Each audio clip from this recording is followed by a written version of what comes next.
हमारे सामने एक सवाल है, सजदे सहू किसे कहते हैं। नमाज में कोई कमी हो जाए या कुछ ज़्यादती हो जाए, कुछ इजाफा हो जाए या कुछ कमी हो जाए, तो उस मौके से या नमाज को उस सिफत पे अगर हम ना पढ़ पाएँ जिस सिफत पे हम पर वाजिब किया गया है, तो हम सजदे सहू करते हैं ना। तो ये सजदे सहू क्या है, इसके बारे में आज हम लोग जानने की कोशिश करेंगे। और सजदे सहू किन चीज़ों से वाजिब होता है। तो सहू के माना भूल जाने के हैं। सहा यसहू, सहू मतलब भूलना, भूल जाना। कभी कभी नमाज में कमी या ज़्यादती हो जाती है। नमाज पढ़ते हैं तो कभी 3 रकत पढ़ लिया, कभी एक ही रकत पे सलाम फेर दिया, कभी दूसरी रकत के बाद हम बैठे नहीं खड़े हो गए, तो होता है ना अक्सर। कभी एक ही सजदा किया और समझा कि 2 सजदा कर लिए। तो ऐसी कोई बात अगर हो जाए तो ज़ाहिर सी बात है शैतान भुला देता है। तो ऐसी कभी बात हो जाए तो इसके लिए सवाल पैदा होता है कि क्या नमाज को हमें दोबारा पढ़ना है, या शरीयत ने उसका कोई तरीका बताया है कि जिसको हम फॉलो करके या जिसको हम अपना करके अपनी नमाज को सही कर सकते हैं, और उसमें जो कमी आई है उसको हम उस कमी को ख़त्म कर सकते हैं। तो उसके लिए शरीयत ने सजदा सहू को क्या किया है, सजदा सहू मशरूअ करार दिया है। सहू के माना भूल जाने के हैं। भूले से कभी कभी नमाज में कमी या ज़्यादती हो जाती है। उनको दूर करने के लिए नमाज के आखिरी क़ादा में 2 सजदे किए जाते हैं, उन्हें सजदे सहू कहते हैं।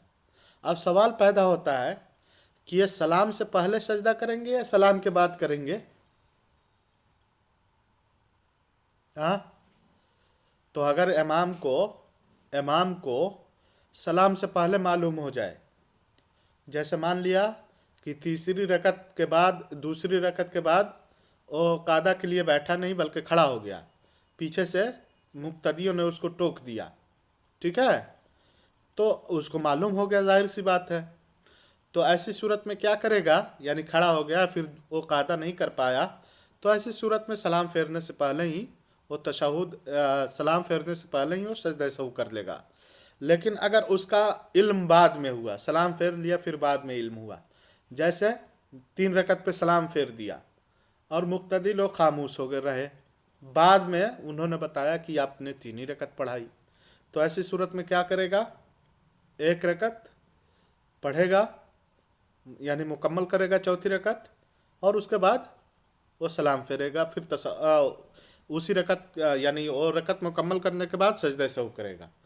या कभी ऐसा होता है कि एक ही सजदा किया किसी रकत में, नमाज के बाद लोगों ने कहा कि फला रकत में आपने एक ही सजदा किया था, अब क्या करना है, तो वो क्या करेगा, सलाम के बाद 2 सजदा कर लेगा और फिर सलाम फेर देगा, ठीक है ना।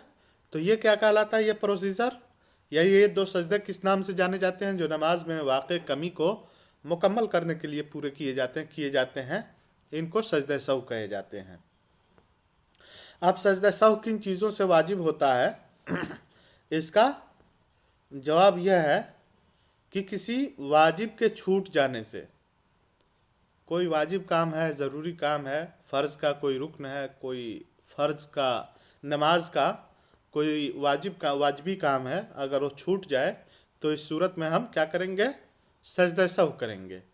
इसी तरह से वाजिब में ताख़ीर हो जाने से, यानी कोई वाजिबी काम है उसको हमने ताख़ीर कर दिया या आगे पीछे कर दिया, किसी फ़र्ज़ में ताख़ीर हो जाने से, असल में फ़र्ज़ और वाजिब ये दोनों एक ही चीज़ें हैं, लेकिन चूँकि एक ख़ास मकतब फ़िक्र के नज़दीक ख़ास नुक्ते नज़र, यानी जो लोग ख़ास ख्याल रखते हैं, उनके यहाँ फ़र्ज़ और वाजिब ये अलग अलग किस्में हैं, उन्होंने अपने हिसाब से बताई है कि फ़र्ज़ में या वाजिब में तक़दीम व ताख़ीर हो जाए तो ऐसी सूरत में हम उसको उस मौके से सजदा सहू करेंगे।